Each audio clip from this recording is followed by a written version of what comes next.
падение цен на нефть на них никак не влияет.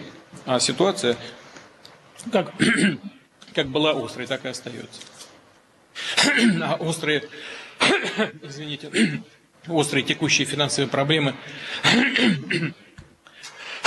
есть. Я прошу обязательно учесть этот аспект. В целом обращаю внимание, сейчас нужно сделать все, чтобы регионам не пришлось для покрытия дефицитов, для погашения бюджетных